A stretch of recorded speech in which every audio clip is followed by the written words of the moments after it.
Welcome, parents and stakeholders of Twiggs County Public Schools.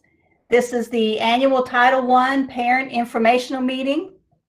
I am Miriam Reardon, the Federal Programs Director. Excuse me. I am joined tonight by Mr. Elgin Dixon, the Superintendent, Macarius Sampson, the Parent Engagement Coordinator, Ms. Reese Jenkins, the Elementary Principal, Mr. Jamal Harris, the Twiggs County Middle School and High School Principal, and the counselors and assistant principals at their respective schools as well. Thank you for coming tonight. If you would please put your name and the school that your children attend in the comment box so that we have record of your attendance tonight. Include any questions that you may have in the comment box as we discuss our Twiggs County Title I programs tonight.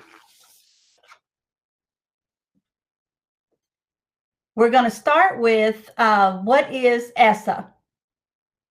That's where the funding comes from originally for, and the law that puts into place Title I programs.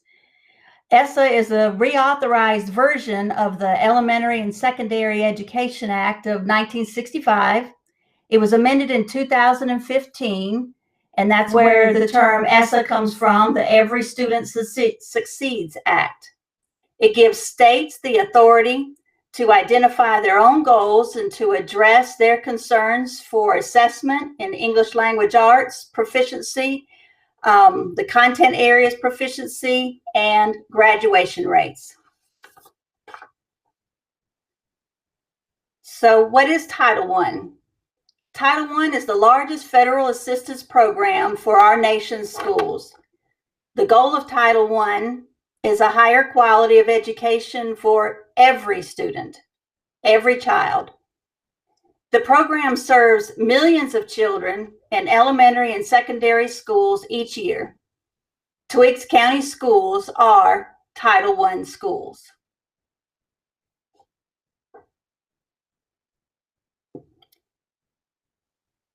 So how does Title I work? The federal government provides funding to states each year for Title I. The Georgia Department of Education sends the money to the districts who qualify.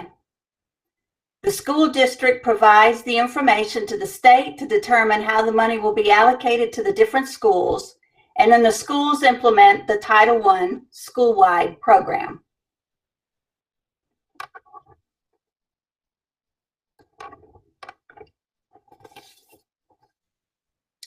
We utilize the Title I school-wide program in Twiggs County. So what is the purpose of this program? The purpose is to ensure that all children have a fair, equal, and significant opportunity to obtain a high-quality education. All children can learn. We believe this in Twiggs County, and Title I helps us to meet our expectations and satisfy our goals. Who is served in this? That's all students in the school. They're served as funds are used to upgrade the entire educational program in Twiggs County, not just certain children. You, stakeholders, parents, are our partners. Study after study has shown that family engagement is the #1 factor in student academic success. We're committed to equipping our stakeholders with the information and the resources necessary to help our families actively engage in your child's academic achievement. Without you, parents, we couldn't do what we do every day. As parents, you have rights. You have the right to be involved and request regular meetings to express your opinions and concerns. You have the right to be provided information on your child's level of achievement on assessments in reading language arts, mathematics, science, and social studies. You have the right to request and receive information on the qualifications of your child's teachers or paraprofessionals if they are served with a paraprofessional. Title I programs provide supplemental support. It supports the hiring of staff to reduce class size. It purchases supplemental instructional materials and educational programs.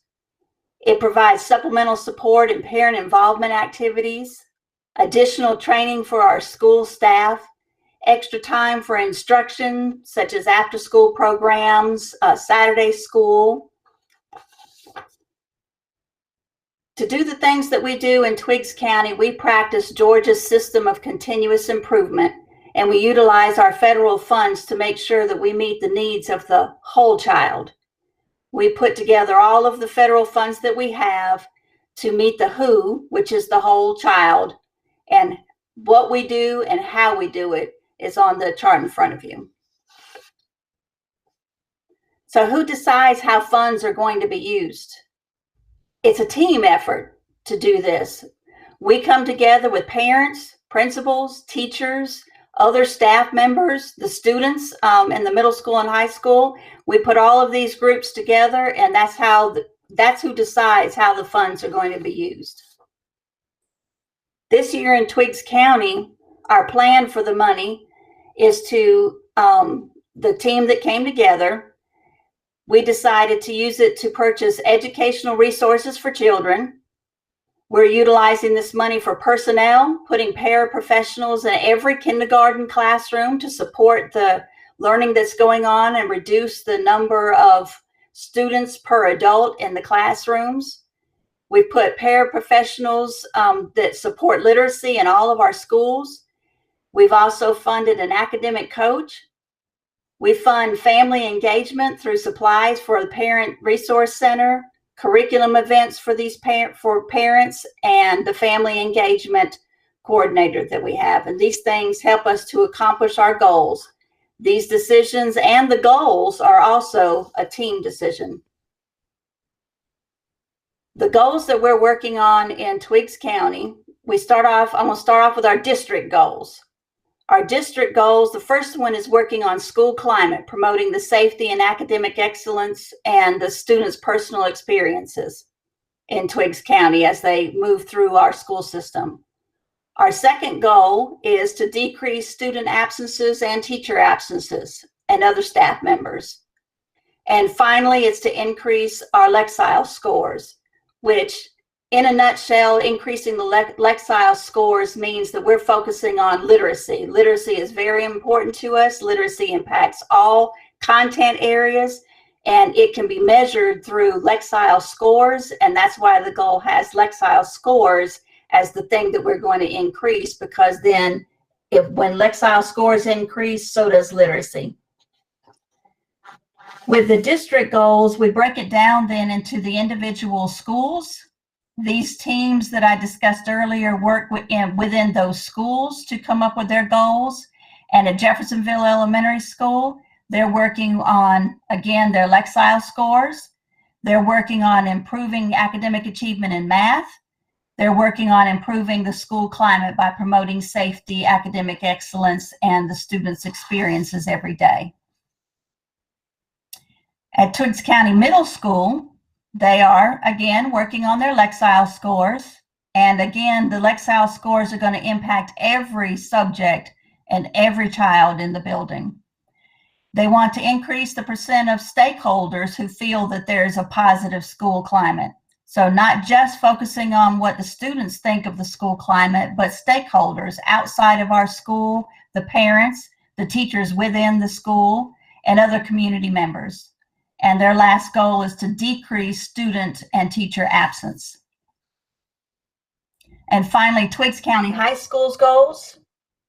They have condensed theirs into 2 goals, and they're working on school climate, which focuses within that attendance, academic excellence, and students' personal experience while they are in school.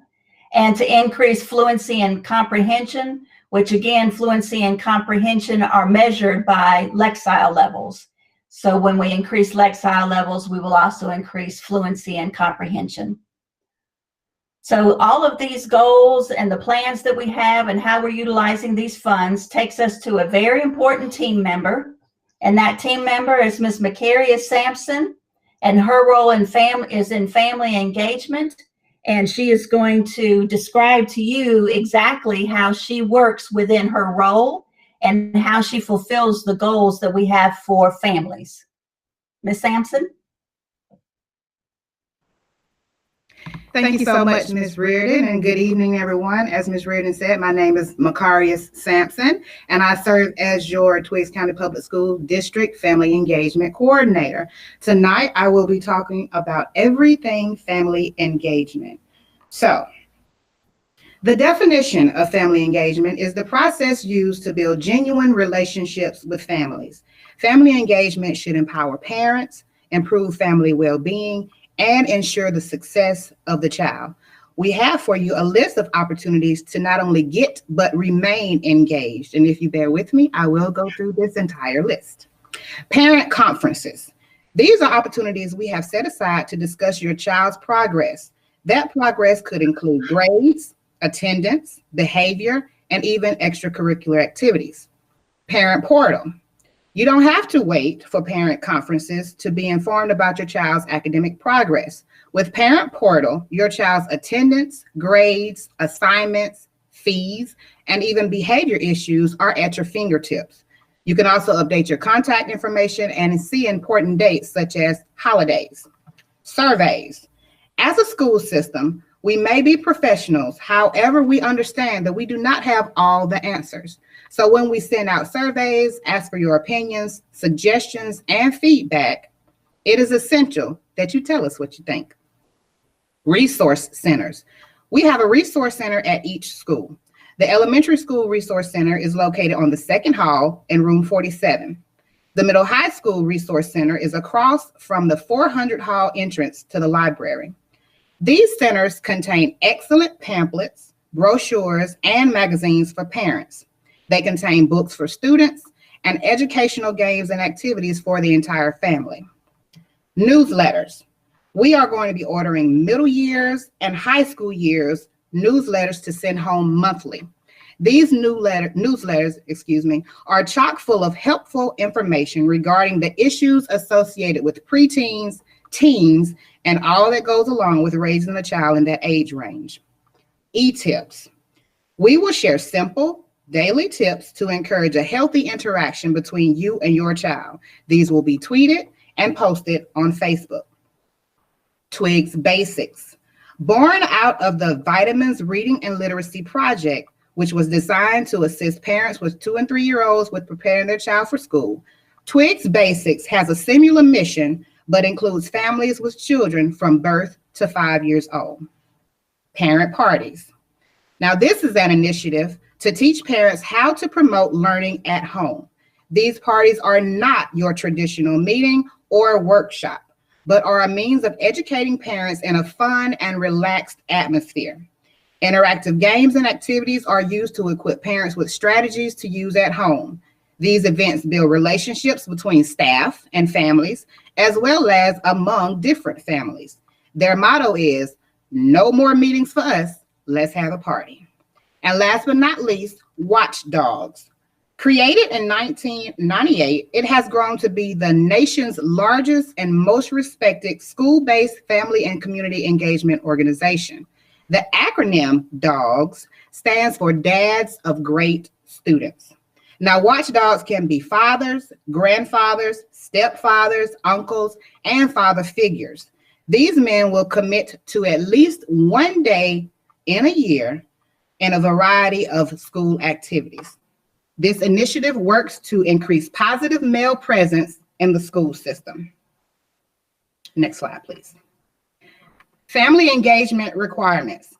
As a school system, we are required to have a district and school level Title I family engagement plan. Within these plans, we have to indicate the path that will be made available to foster these particular areas: accessibility, family engagement events, building capacity, and school and home communication. So for accessibility, we are to put forth an extra effort to make sure our families with language barriers, disabilities, and migratory status are afforded the same opportunities and information as others, and that it is in a format and language they can understand. Family engagement events. We plan a number of events throughout the year in hopes of building relationships, sharing information, and contributing to the overall success of our students. These may be in the form of curriculum nights, math and science nights, parent conferences, parent cafes, and parent parties. We, of course, encourage you to also participate in events such as open house, carnivals, veterans programs, and etc. Building capacity. You are your child's advocate. And as an advocate, it is best to stay informed, from academic assessments to monitoring your child's progress to working with educators. The better you understand your rights, the more you can hold us accountable. And school and home communication. Communication is vital, and two-way communication is most effective. We keep the lines of communication open by robocalls, surveys, Class Dojo, Remind, and our virtual town hall meetings.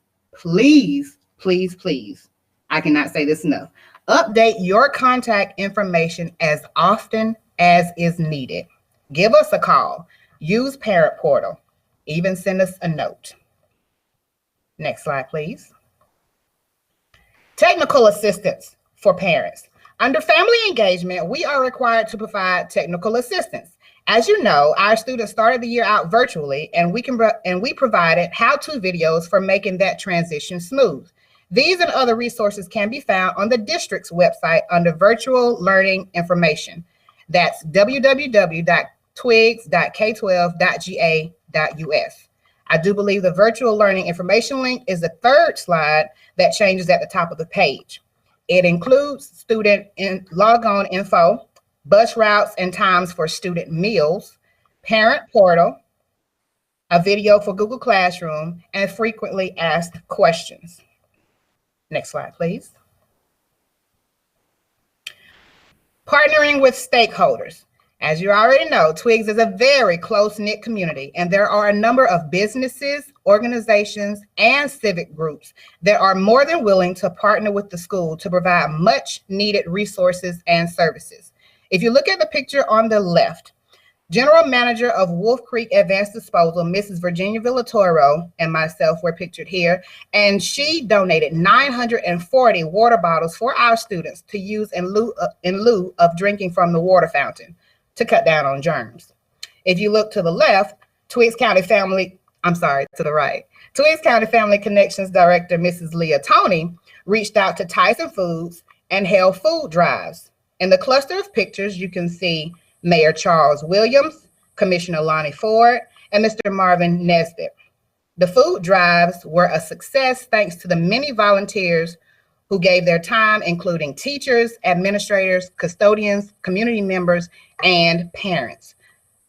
The flyer in the middle was a food drive held by Beyond the Walls Church, and we greatly appreciate their efforts as well. Not pictured are a couple of other partners that we have, including the Sheriff's Department, who hosts our Champs program, Red Ribbon Week, and an Easter egg hunt, along with Leaders United for Growth, who have been very faithful in donating school supplies and have even sponsored an ice cream social for students in the past to celebrate their accomplishments. To all of our partners, we say thank you. Your generosity is greatly appreciated. Next slide, please. For our family engagement plan, due to COVID, we were able to just basically copy and paste our plan. So our plan that we had last year will be the same for this year, and our goal is to update it for the year 2021-2022. Next slide, please. As far as our school parent compact, parents are involved in developing and revising that compact. The goals that Ms. Reardon mentioned are the same as last year. It outlines how we will communicate with you and highlights our partnerships that will move our system in the right direction. It also has the responsibilities of the parent, the student, and the school. And it should come as no surprise that we will most likely have more virtual meetings and postings this year due to COVID-19 and social distancing. I hope my presentation has been helpful, and I will send it back over to Ms. Reardon now. Thank you so much. Thank you, Ms. Sampson. Ms. Sampson works tirelessly to meet the needs of our families and students, and she supports the teachers as well and our community around us. So I appreciate you, Ms. Sampson, and everything that you do. And Mr. Dixon, if you're still on at this time, you would, if you would like to speak to the parents who are viewing this.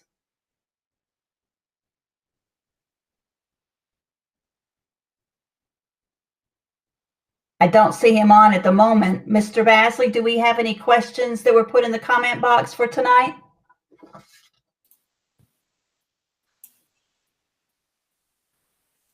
No, ma'am, we do not.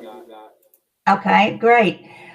Those of you who are watching, again, if you would please put your name in the comment box, just so we have record of those who were joining in with us tonight. There may be others that will be joining in later. And if there are no further questions, we thank you for participating tonight. And we will see you at our next town hall meeting. Thank you.